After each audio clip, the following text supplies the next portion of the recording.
السلام علیکم ورحمۃ اللہ وبرکاتہ۔ عزیز ساتھیوں، میں آپ حضرات کے سامنے ایک حدیث پیش کرتا ہوں۔ اللہ تعالیٰ مجھے اور آپ کو اس پر عمل کرنے کی توفیق عطا فرمائے۔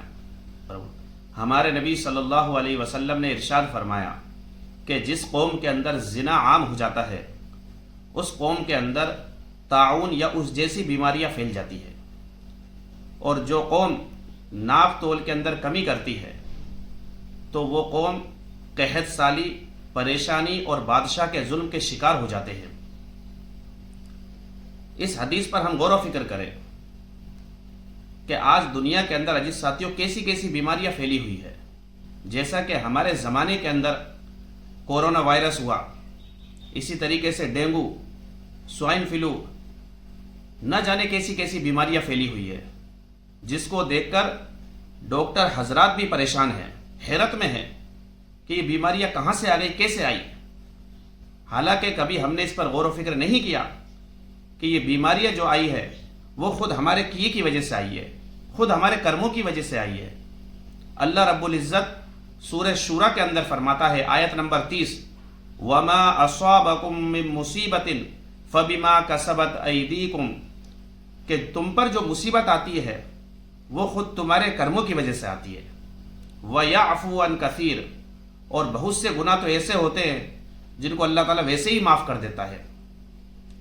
تو آج دنیا کے اندر جو بیماریاں پھیلی ہوئی ہے، جس سے انسان پریشان ہے، جانور پریشان ہے، اللہ کی تمام مخلوق پریشان ہے، ذرا ہم غور و فکر کریں کہ ان مصیبتوں کو اور ان بیماریوں کو لانے کا سبب کون بنا ہے۔ عزیز ساتھی، ان مصیبتوں کو لانے کا سبب ہم خود بنے ہوئے ہیں، کیونکہ امت کے اندر زنا جو ہے عام ہو چکا ہے، بے پردگی عام ہو چکی ہے، بے حیائی بالکل عام ہو چکی ہے۔ اس سے ہم بچنے کی کوشش کریں۔ حدیث کے دوسرے ٹکڑے کے اندر، دوسرے جز کے اندر اللہ تعالیٰ کیا فرماتے ہیں کہ جو قوم ناپ تول کے اندر کمی کرتی ہے وہ قوم بادشاہ کے ظلم کے شکار ہو جاتے ہیں اور ان پر قحط مسلط ہو جاتا ہے۔ اس لیے جتنے بھی تاجر حضرات ہیں وہ اس حدیث پر غور و فکر کریں کہ کتنی سخت وعید بیان فرمائی ہے۔ یہ اللہ کے نزدیک ناپ تول میں کمی کرنا یہ بہت بڑا جرم ہے۔ جب ہمارے نبی صلی اللہ علیہ وسلم مدینہ ہجرت کر کے گئے تو مدینہ والے اس عیب کے اندر مبتلا تھے، یعنی ناپ تول میں کمی کیا کرتے تھے۔ تو سب سے پہلے مدینہ میں اسی بارے میں صورت نازل ہوئی کہ ان لوگوں کے لیے بڑی خرابی ہے جو ناپ تول کے اندر کمی کرتے ہیں۔ عزیز ساتھیو، حضرت شعیب علیہ السلام جو مشہور پیغمبر ہے، موسیٰ علیہ السلام کے سسر ہے، جن کو اللہ رب العزت نے قوم مدین کی طرف بھیجا تھا۔ قوم مدین جو تھی وہ ناپ تول میں کمی کیا کرتی تھی۔ شعیب علیہ السلام ان کو سمجھانے کے لیے آئے اور فرمایا وَإِلَىٰ مَدْيَنَ أَخَاهُمْ شُعَيْبًا، اور ہم نے قوم مدین کے اندر ان کے بھائی شعیب علیہ السلام کو نبی بنا کر بھیجا۔ انہوں نے کہا قَالَ يَا قَوْمِ اعْبُدُوا اللَّهَ مَا لَكُم مِّنْ إِلَٰهٍ غَيْرُهُ، اے میری قوم تم ایک اللہ کی عبادت کرو، اس کے سوا کوئی معبود نہیں ہے۔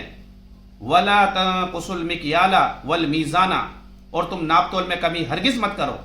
انی اراکم بخیر وانی اخاف علیکم عذاب یوم محیط۔ آگے فرمایا وَيَا قَوْمِ أَوْفُوا الْمِكْيَالَ وَالْمِيزَانَ بِالْقِسْطِ، میں کہ میری قوم تم ناپ تول کے اندر ہرگز کمی مت کرو اور انصاف سے تولا کرو۔ وَلَا تَبْخَسُوا النَّاسَ أَشْيَاءَهُمْ، اور لوگوں کو ان کی چیز کم کر کے ہرگز مت دو۔ وَلَا تَعْثَوْا فِي الْأَرْضِ الْمُفْسِدِينَ، اور زمین کے اندر فساد مت پھیلاؤ۔ سورہ رحمان کے اندر اللہ کیا فرماتے، وَوَضَعَ الْمِيزَانَ، اور اللہ رب العزت نے ترازو کو قائم کیا۔ اللہ تطغوا فی المیزان، اور اللہ نے یہ حکم دیا ہے کہ تم ناپ تول میں ہرگز زیادتی مت کرو۔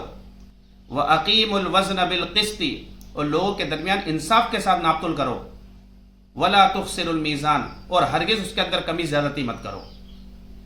اس لیے عزیز ساتھیوں، اس حدیث پر غور و فکر کرنے کی ضرورت ہے کہ تمام کے تمام مسلمان ان دونوں گناہوں کے اندر بہت زیادہ ملوث ہے کہ قوم کے اندر زنا بالکل عام ہو چکا ہے، ناپ تول میں کمیاں جو ہے ہو چکی ہے۔ اللہ تعالیٰ مجھے اور آپ کو اور تمام مسلمانوں کو اس حدیث پر عمل کرنے کی توفیق عطا فرمائے۔ وآخر الدعوانا ان الحمد للہ رب العالمین۔